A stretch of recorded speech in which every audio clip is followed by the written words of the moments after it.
here to hear from the Senate Majority Leader on updates in Washington, D.C. You know, we had some major announcements here in the city over the past few weeks. It feels like it's a sign of good things to come. Now, although the city is still working on some challenges, public safety, struggling commercial corridors, and an underfunded public transportation system, there are signs of a vibrant, strong, and inclusive New York City on the horizon. And this is a sign that our city is growing, and it's exciting. There was some great news last week, right?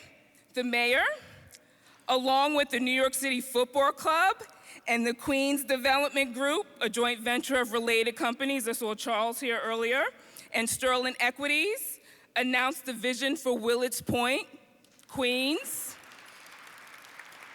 a project that I actually worked on twice in my career, and it's finally happening, including 2,500 affordable units of housing, all affordable. New York City's first soccer stadium, 100% privately funded. Open space, a new school, retail, a project expected to create 16,000 jobs, as well as generate $6.1 billion in economic activity over 30 years. Right? It's good news. And while 2,500 new homes are a step in the right direction, New York needs to build 560,000 housing units by 2030 to keep up with the expected population and job growth. Also, just last Tuesday exactly, ABNY joined Tech NYC and Google to release a study conducted by HRNA advisors that found that the tech sector has contributed a massive economic impact and job growth in the city over the last decade. Basically, the sector that has carried job growth here in the city during the economic downturn during COVID. Great news, right? Employing 360,000 people across the tech and non-tech sectors in 2021. That's 7% of the entire workforce here in the city, and generated 4,400,000 in multiplier jobs and $291 billion in economic output for the city. And we still have work to do. The report also showed that tech workers have increasingly moved outside of New York City. The tech industry growth has struggled in boroughs like Queens, the Bronx, and Staten Island, and New York City's tech ecosystem has seen minimal increases in non-white and female representation. And it doesn't match the city's diversity in terms of race and gender. So we still have work to do. But also last week, Time Out magazine headlined pointed out that the fact that New York City's tourism has rebounded to 85% of pre-pandemic levels, estimating that 6.5 million people are expected to visit New York City between Thanksgiving and New Year's Eve. Great news, right? This is great for restaurants, hotels, Broadway, New York City's entertainment sectors and nightlife. And we also know that we still have tremendous challenges. These figures comprise about 47.5 million domestic travelers, but only 9 million international visitors. We need to get our international travelers, especially the higher spending travelers, back to the city. And why am I mentioning this today? While we are making progress towards a strong comeback here in the city, we're not there yet. We need help. When I think of the productive bipartisanship over the last few months in the Senate, it was Chuck Schumer's leadership that got us here.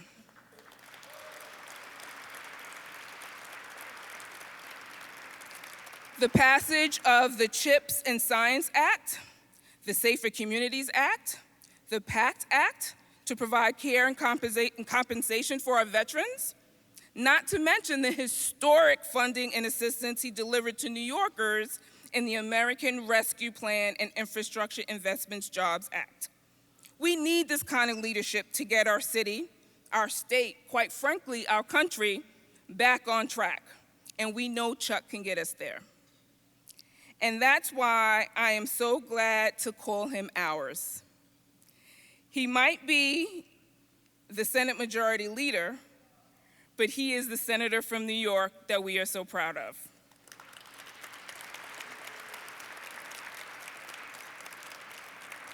Now, I talk about needing Chuck's help. Now I'm going to ask you all for your help. Tomorrow is Chuck's birthday. And on 3, I'd love everyone in the room to say, "Happy birthday, Chuck." 1, 2, 3. Happy birthday, Chuck. And now I welcome ABNY's chairman, Stephen Rubenstein, to the stage, who will introduce our special guest for today. Stephen? Good morning, everybody. Let me begin with a little personal background. I am the product of 2 very proud Brooklyn Dodgers fans. My mom is from Flatbush, and my dad is from Bensonhurst. That said, in the 70s, Rusty Staub aside, the Yankees ruled as far as I was concerned. And the Yankees were led by Mr. October, Reggie Jackson, because Reggie delivered every October when it was online in the postseason. Now, a little later, Derek Jeter got the nickname Mr. November after a spectacular Game 4 opposite field walk-off home run, not to mention the famous flip that you guys may remember in 2001 against the Diamondbacks. But after this month's midterms, New York has a new king of clutch. You can't deny it. Step aside, Derek Jeter. Chuck Schumer, you are the new Mr. November.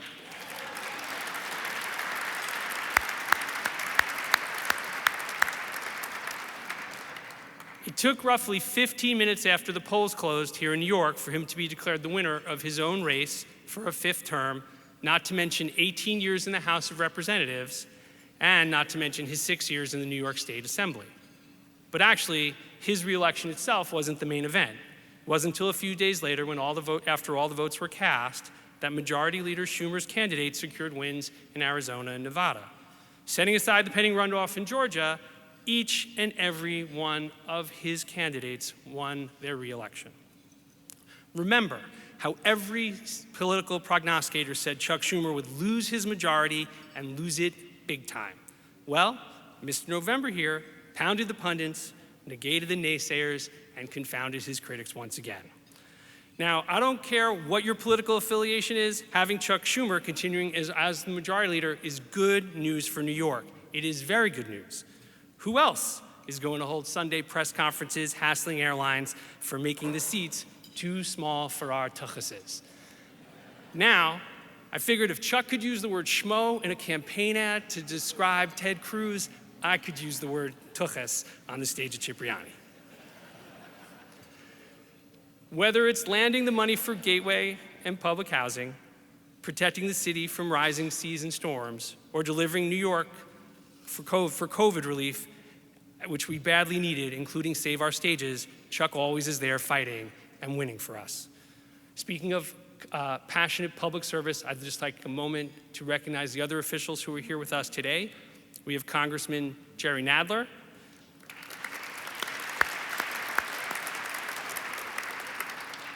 the DAs from the Bronx and Staten Island, DA Darcel Clark and DA Michael E. McMahon. Our Fire Commissioner Kavanaugh.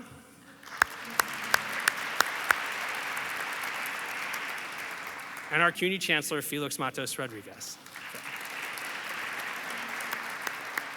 Thank you all for what you do. Now back to Chuck.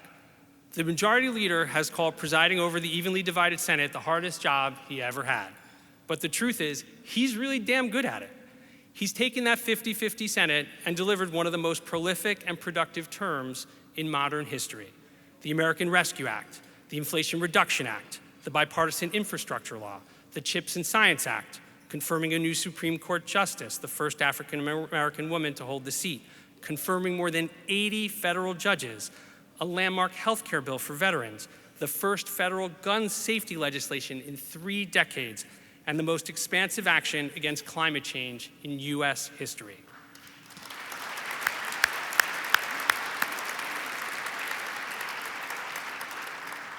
This is what happens when you put a real New Yorker in charge. Senator, let me first say thank you on behalf of our ABNY community and behalf of all New York. We need your effectiveness. Second, congratulations on your reelection and continuing as Majority Leader in the U.S. Senate. They need your steadiness. And third, let me join in also saying happy birthday. Please know that the integrity, passion, and compassion with which you lead is something we all take great pride in. So ladies and gentlemen, I give you our Senator, Mr. November, Chuck Schumer.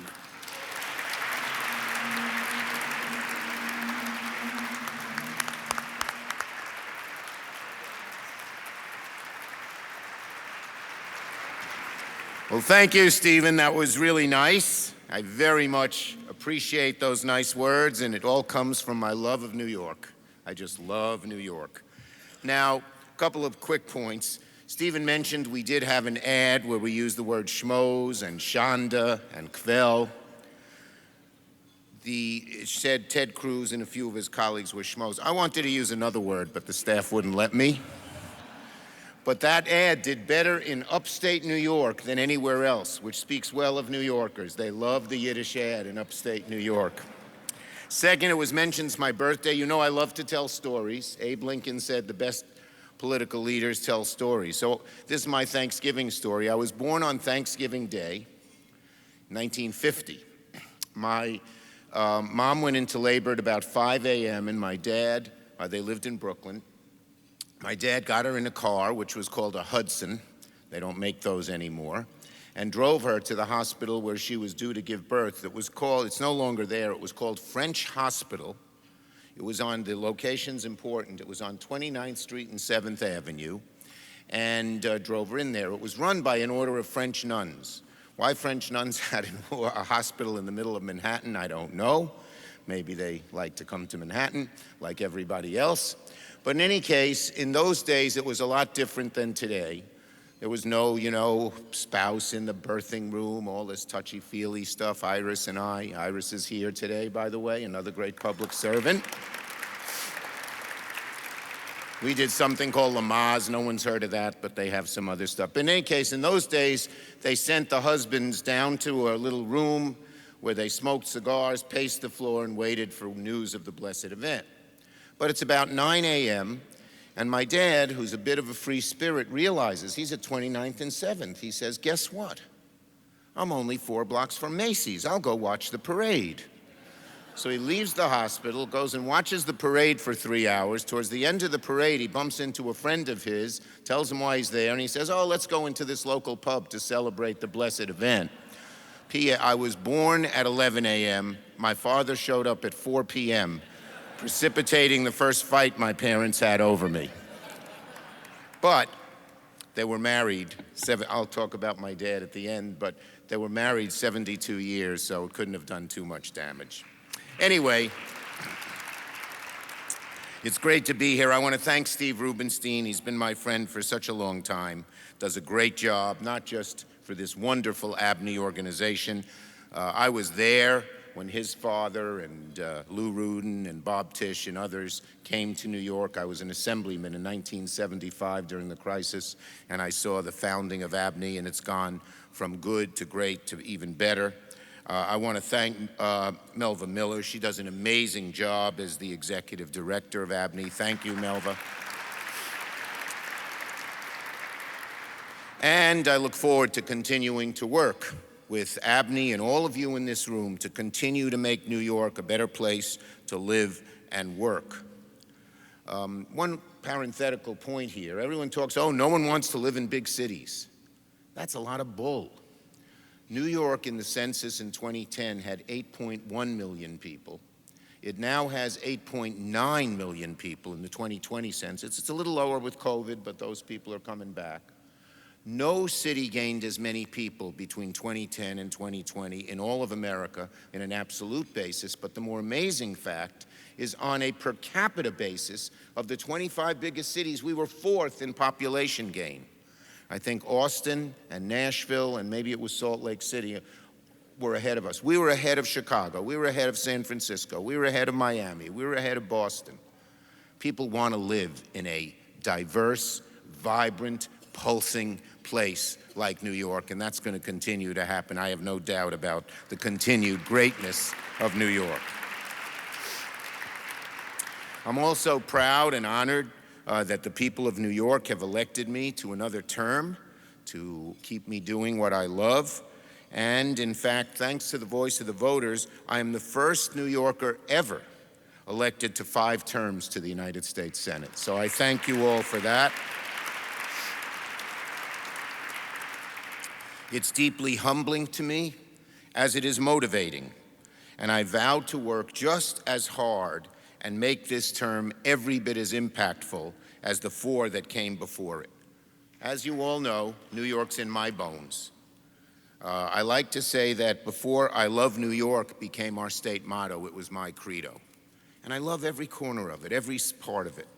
I love nothing more than visiting every corner of the city and riding my bicycle through the city and seeing what's going on. I still ride my bicycle. I'm not a spandex guy. I'm not going at 40 miles an hour, knocking you over. I go nice and slow. I fly our little plane, our little propeller plane around the state. And I love visiting every corner of New York State. They once did a little experiment. They blindfolded me in the plane and then told me to look out the window, and I could tell just where we were, because I visited, as you know, I have visited every county every year. Again, this will be my 24th year visiting all 62 counties. I think I'll stop and tell a story about that. I like stories. So why did I visit every county every year? When I first ran for the Senate, Al D'Amato, playing on the upstate, downstate division, he was the incumbent senator, very powerful, head of the banking committee. He said, he used in his campaign slogan upstate, he told people, if Schumer's elected, you'll never see him west of the Hudson. And so I said, well, God willing, I'm elected. I'll visit every county my first year. I won, I did, I loved it, so I did it every year since. So it really worked. In my first term, it's the day after election, I got 71% of the vote. That was a record in those days. And I carried every county but one, Hamilton County. Now, for those of you who know your New York geography, Hamilton County is beautiful. It's in the middle of the Adirondacks, great mountains and lakes, great hiking and hunting and fishing. But it's our smallest county. It only has 5,000 people. So the day after the election, I'm sitting with my chief of staff, Martin Brennan, and I have 2 great chiefs, Martin Brennan in New York and Mike Lynch in Washington, who've been with me since I started as senator.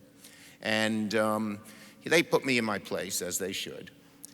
Not as much as my wife does, but they're still pretty good at it. And so I was sort of bragging. I said, Martin, why do you think it is that Hamilton County was the only county we lost? He said, well, it's simple, Chuck. I said, well, what do you mean it's simple? He said, well, look, you visited it 6 times, true to your promise. I said, yes. He said, it has only 5,000 people. I said, yes. Well, it's obvious. It's the only county where you actually met every single voter. Anyway, I'm going to keep going and keep trying to win Hamilton County, which I've never won. Anyway, we've had a great 2 years, as Stephen and Melva mentioned. We've accomplished, it was one of the most productive legislative sessions in recent memory. And I'm going to take a moment to celebrate the laws we've passed and the positive impact we've had on New York and are going to continue to have. This stuff, the effect of all this help we've been able to get New York is going to continue for years to come, because a lot of it hasn't even been implemented yet. But we did a whole lot. We passed the American Rescue Plan and pulled New York and our nation from the brink of COVID, when thousands of Americans were still dying every day. You may remember the crisis. I got calls from just about every small business that I knew. We're going under.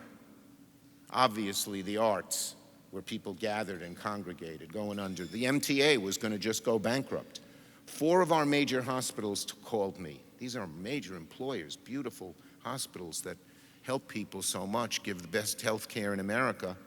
And they said, we're going to have to file for bankruptcy. And so this was a Republican administration, but even as minority leader, sometimes the 60-vote rule when you're in the minority has some say, we were able to push things that they didn't want. The Republicans wanted no aid for mass transit. We wouldn't have had an MTA. No one was riding the subways. We got $15 billion for that. They wanted no aid for the arts, a lifeblood, not only of New York's economy, but of our country's economy. And we passed the Save Our Stages bill, which not only saved Broadway, but all of these smaller arts institutions that are the glue of neighborhoods and so important to the vitality of New York. And hundreds of thousands of people come to New York wanting to be part of the arts and get their starts in these small little stages. We were able to save them. And we passed the BBB, which saved, the PPP, which saved all of our small businesses. I was able to make sure our larger institutions, you know, a lot of these senators and congressmen, oh, you know, these big New York institutions, they're wealthy, but they would have gone under too. And so we wrote the law so our bigger arts institutions would get the same kind of help that other arts institutions were getting, other big institutions were getting. The list goes on and on and on. And we were able to do it. And as a result of not only this bill, but of all the bills that we put together, you know, Senator Moynihan was my mentor. And he would decry the fact that New York was a donor state. In other words, we sent more money to Washington than we ever got back. Under my leadership as majority leader, and even as minority leader, these are the first few years that actually New York gets more money back than we send down to Washington.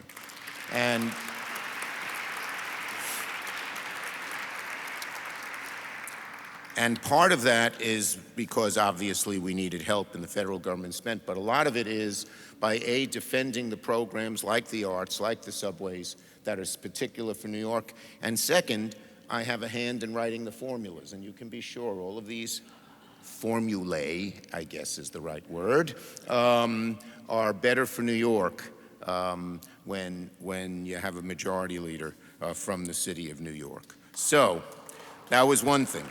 Another major, one of the bills that's going to have a huge effect on New York for years to come, you know, I was able when Sandy occurred to get $60 billion for New York, and a lot of it was for resilience building. That was a big fight, you may remember. We're still seeing the effects of that. They're still building, they're still using some of that money now to build our infrastructure. I see Gary LaBarbera shaking his head. He knows better than anybody. Well, the bipartisan infrastructure law was the largest infrastructure law in decades. And it's just going to create millions and millions of jobs in the country and hundreds of thousands of good-paying jobs here in New York. But even more important than the jobs, as important as they are, our infrastructure can be totally rebuilt and revitalized. We had a lot of cheap talk from the former president about infrastructure. He would never do anything. We, in a bipartisan way, this was a group of Democrats and Republicans, and I always encourage bipartisanship. My first goal to get something done is to do it in a bipartisan way. There's a hierarchy. And if you can do it in a bipartisan way, do it. It's always better and easier. When you can't, then try to do it with just Democrats, and only as a third resort to do these show votes. A lot of people say, just have a show vote to show where they are. My job is to get things done. And only if you can't get something done do you do one of these show votes. Anyway, this was a bipartisan bill. It's going to have $11.6 billion, $11.6 billion in federal highway aid, and $1.9 billion for bridge and repair replacement for New York. There's $3.5 billion to support upgrades for building resiliency and weatherization, $2.6 billion to eliminate our unsafe lead pipes, $100 million to provide broadband coverage. You know, everyone wanted rural broadband coverage, and I said, great, we should do that. Upstate New York, some of the areas need it. But there are a lot of poor people in the inner city, even though they're living right by cable, they can't get it. I'll never forget a little story. I met a woman in central Brooklyn in the summer of a year ago. And she said, "How are you doing?" Fine. She was a healthcare worker. And she said, "How are you doing?" Well, I'm really proud. My son is starting first grade, and I just bought him a computer, so he'll be able to really get plugged in and help. And then I saw in September, October, I said, "So how's your son doing?" She said, "Well, I lost my job. I can't afford the $70 a month for Wi-Fi, and the computer's useless for him." Well, this money will help provide people. It's a necessity. It's like electricity. And just as Roosevelt said, every American home should have electricity. Every American home in the 21st century needs broadband. That's in this bill. We got over $10 billion to the MTA for public transit projects, where there's now money to finish the 2nd Avenue subway up into East Harlem. There's enough money for that. There's money for Penn Station access in the Bronx, just as we're finishing East Side access, which has been long overdue. We will also now have Penn Station access for the Bronx and Westchester, not just to Grand Central, and that's going to make much more efficient our entire transit system, as well as increase the value of real estate in New York. We got $30 billion for Amtrak's Northeast Corridor, and that money is all available for Gateway. Now, other things too, but Gateway has all the money it needs in this project. And we just had a significant milestone in Gateway late Friday afternoon, very important. The Gateway Development Corporation, which I helped set up. You know, I had a struggle to get the governors of New Jersey and New York to say they were going to pay for half of it if the feds paid for half of it. We finally got them together, and now there's a Gateway Development Corporation, and they voted to approve the project development agreement, which is how much New York will pay, how much New Jersey will pay, and how much the feds put in. I'll try to get the Fed share even higher, but New York and New Jersey have to step up to the plate, and they are, to the credit of both Governors Hochul and Murphy, who have been far more supportive than their predecessors on that issue. Gateway is by far the most complicated and important infrastructure project in the country, and the PDA is critical to establishing a framework between New York, New Jersey, and Amtrak for design, construction, financial obligations, how disputes will be handled. And the PDA allows Gateway to advance the FTA, the Federal Transit Administration's SIG engineering phase.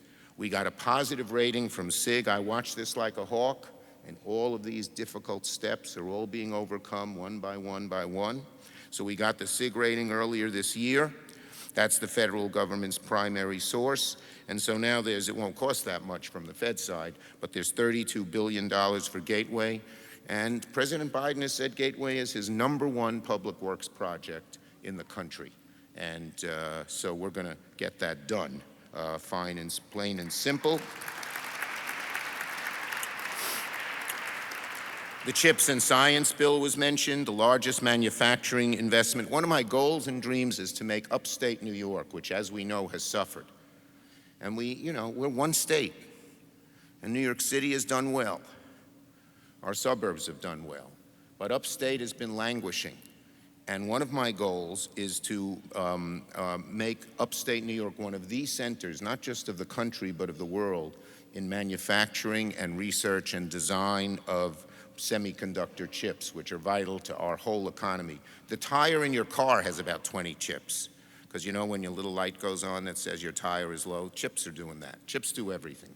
And so we passed the CHIPS and Science Act. It's the largest manufacturing policy investment in American history. And in the 1980s, there was a very strong laissez-faire view, no industrial policy. Just let companies on their own do what they want, and America will prosper and be the economic center of the world. But in the 21st century, countries like China, like Germany, so many others are investing tens of billions of dollars in advancing science and advancing this type of manufacturing. If we just sat on our hands, we'd become a second-rate power in 20 or 30 years, economic and then otherwise.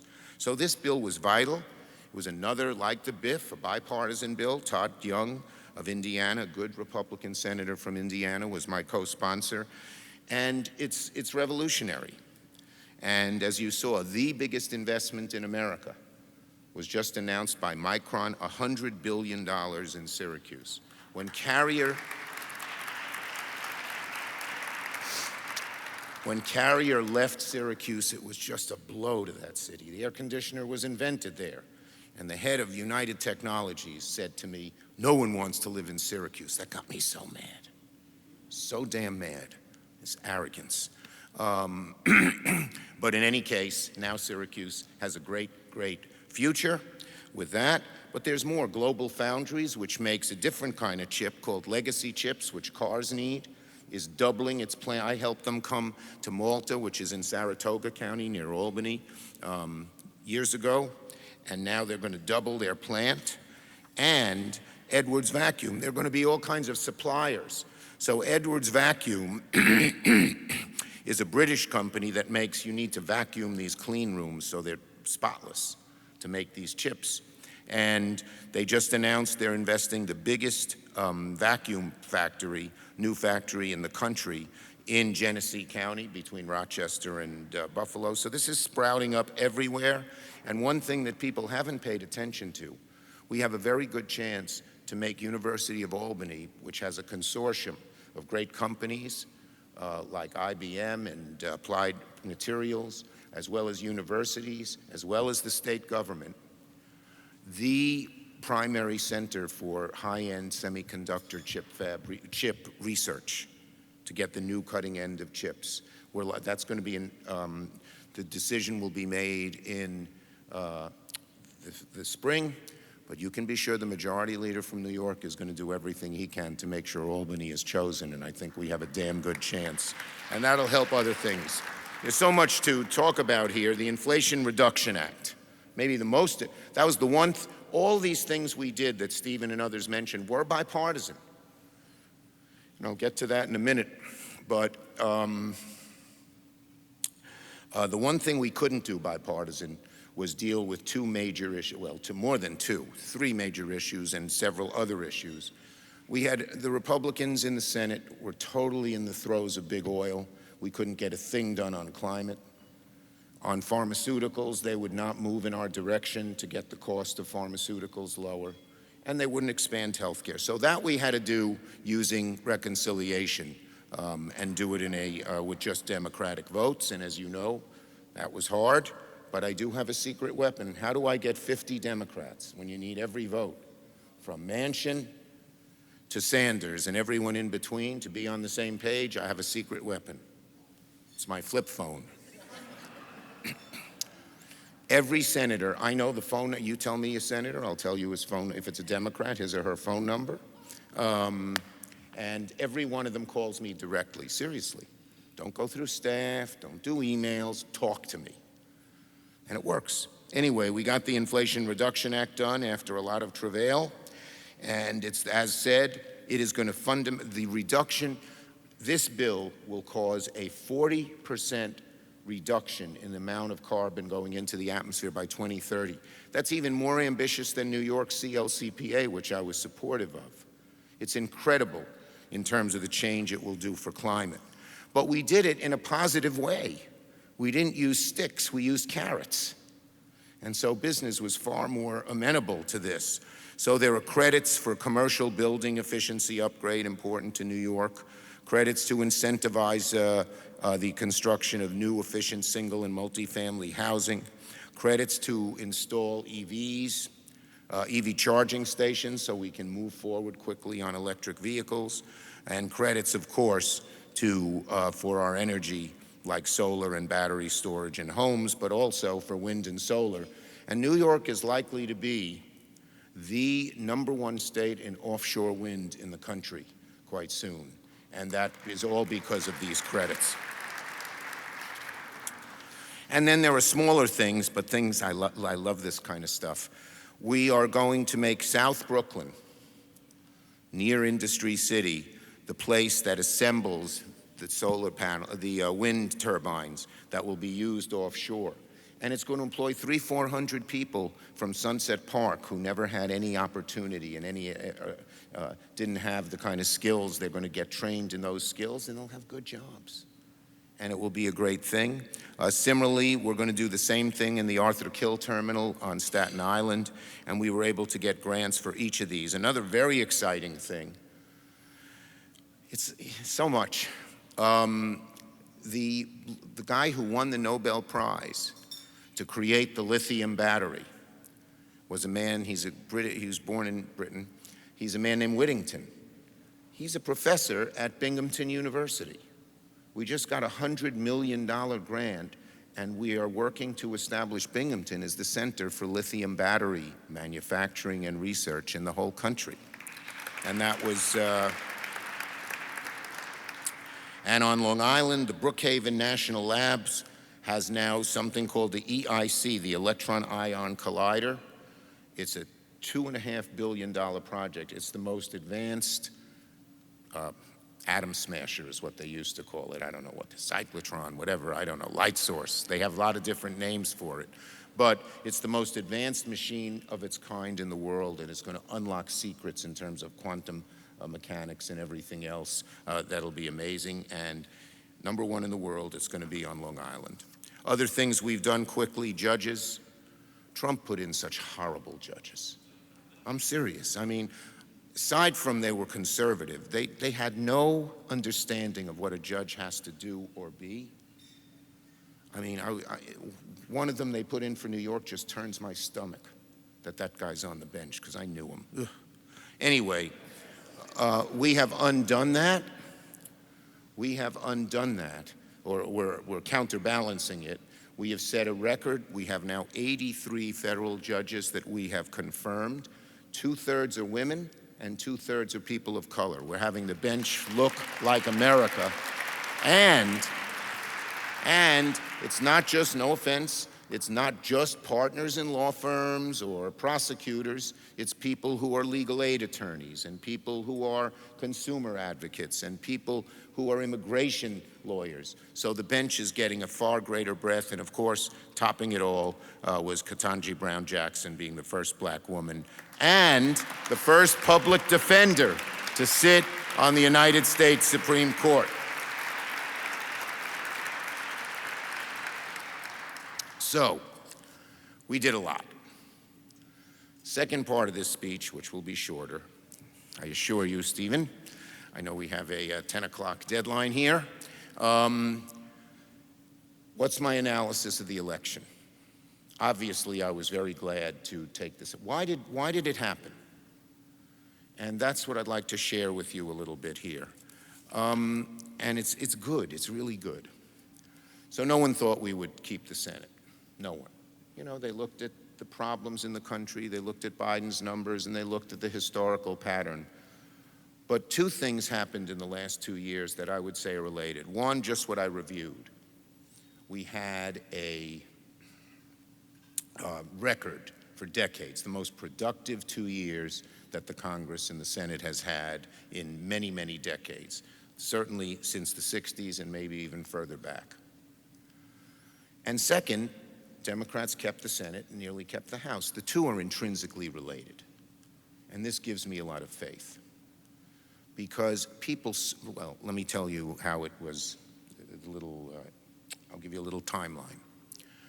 So in April or May, all the pundits were saying Democrats can't take back the Senate. No way. But in June, the public began to see that the Republican Party of old was not the Republican Party of new. That it had been taken over by a MAGA group with Trump. And they saw it, of course, in the horrible Dobbs decision. There were two other awful decisions that were overshadowed by Dobbs. They probably should have been, but one really affecting safety in New York, concealed carry, that someone could buy a gun in South Carolina, no questions asked. In the old days, if they came to New York with that gun, they'd have to tell the police, no more, hurting our police and hurting our safety. And then there was another one with these horrible coal plants that were spewing poison into our atmosphere. They said the federal government couldn't regulate them. And most of their decisions, including Dobbs, just broke with precedent. These are hard-right, political MAGA judges. And so the public saw the Supreme Court decisions. The public saw, because of the January 6th hearings, and Jerry and the folks did a great job over there, because of the January 6th hearings, they actually saw the violence. Before that, they had heard about it, but every night on TV were these hooligans breaking into the Capitol, beating people up, beating up police officers. And they saw that. And third, they saw these way out, hard-right Republicans, and what amazed them is the Republican leadership, not just Trump, but even some of the others, they didn't condemn any of this stuff. At best, they just were neutral, and at worst, some of them encouraged it. And so a lot of people, particularly people in the middle, Republicans who were not for Trump, independents who leaned conservative, said, holy moly, this is not the Republican Party I'm used to. I'm a Reagan Republican. I'm a Bush Republican. But then they asked themselves, but the Democrats, are they off on their own ideological ventures that have nothing to do with me? And can they ever get anything done? And in the June, July, and August burst of legislation we did, we proved to them that A, we could get things done, and B, we're getting things done that mattered to them. We're not talking about things that are irrelevant and, divisive. We're trying to get people together. And that's how they moved in our direction. And I want to give the American people a lot of credit.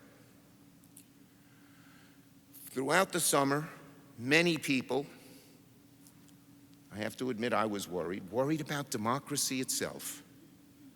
Because when a party says they don't believe the results of an election with no evidence, the big lie, when they either countenance threats of violence or even violence itself, it is the beginnings of autocracy, gnawing at the democracy. And what happened is that the American people said no. They said, we don't like this.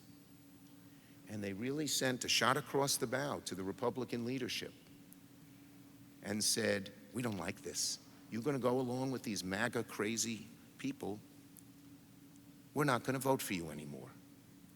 And that's what happened. That's what happened.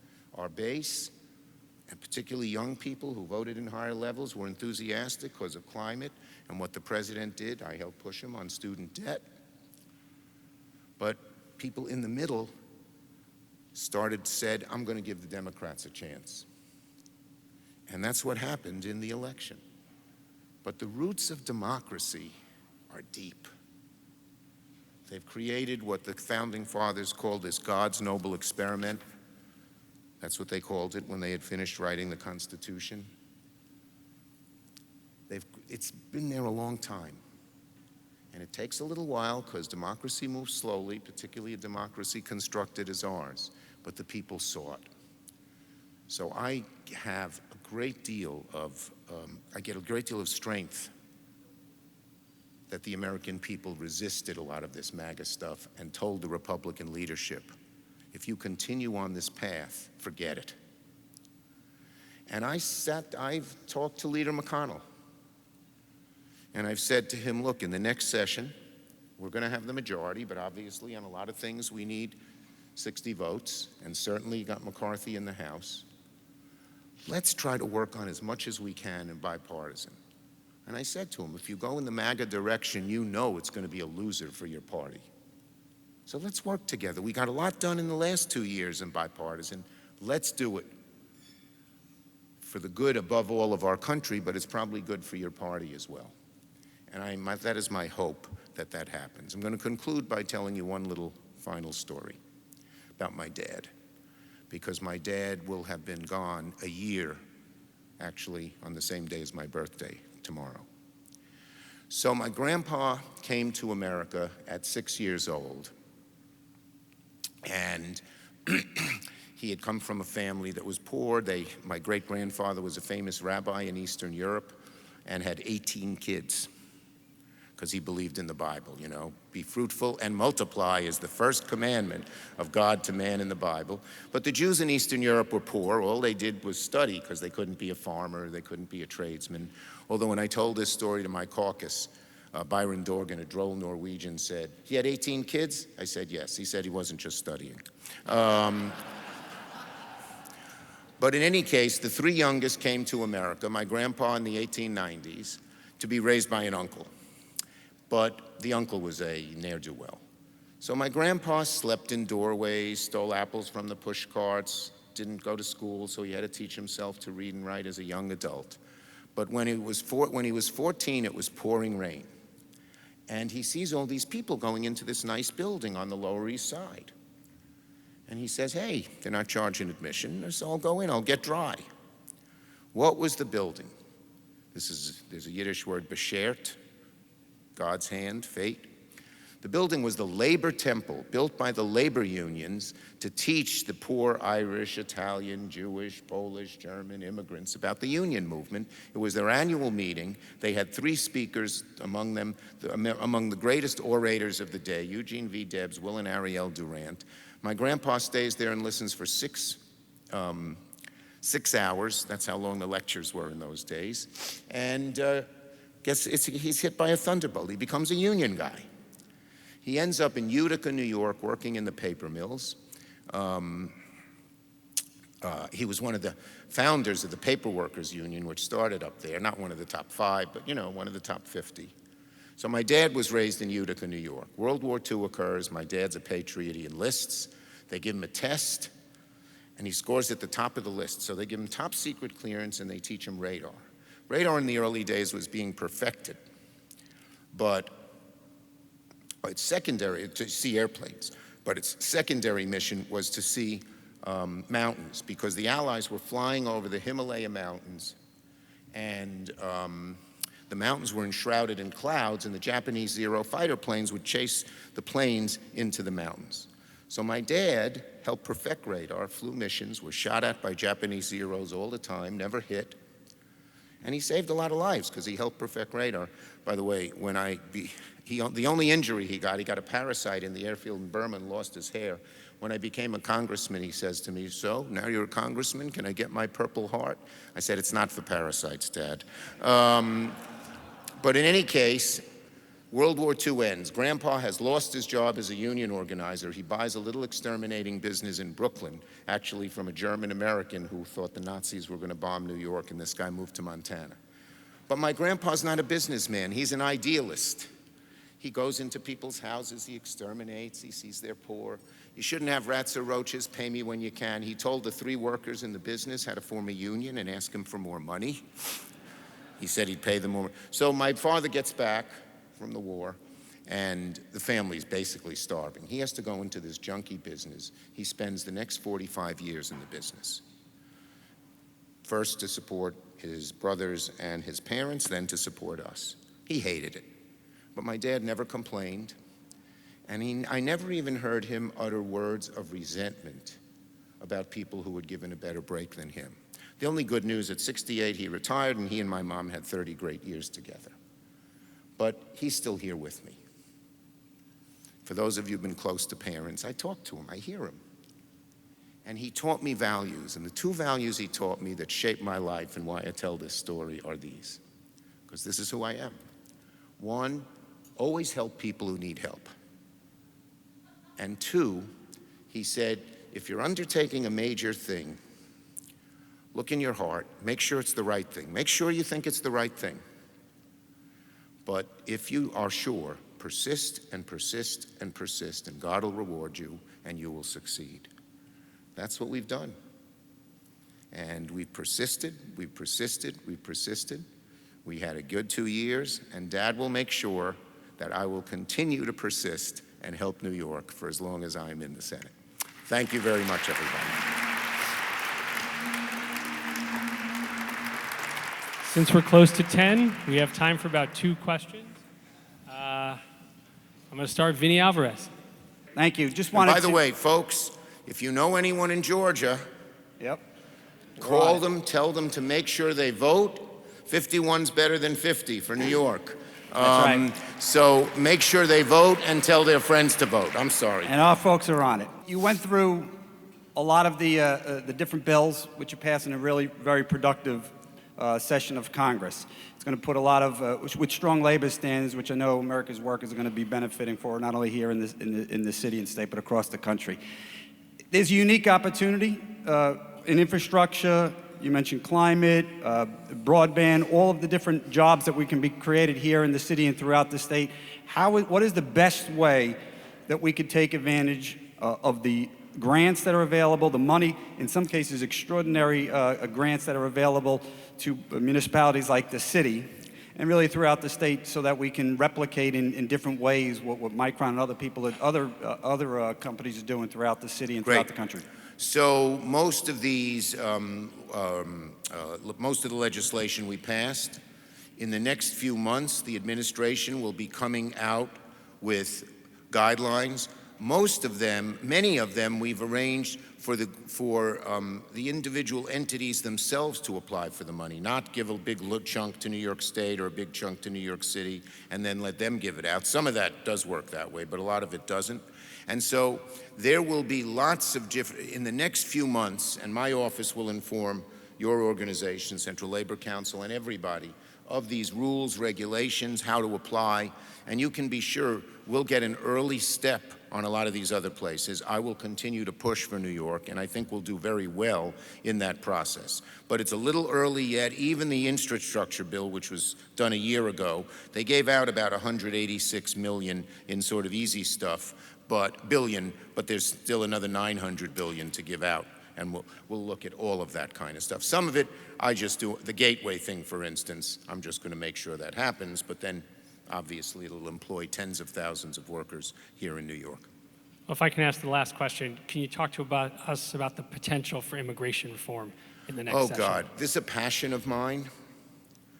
My middle name is actually Ellis Island, and Iris and I named our middle name for our younger daughter, Allison, is Emma, for Emma Lazarus, the poet who wrote the beautiful words on the pedestal of the Statue of Liberty, give me your poor, your tired, your huddled masses yearning to breathe free.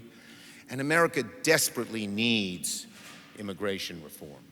We need it because we have labor shortages all over the country. We need new workers.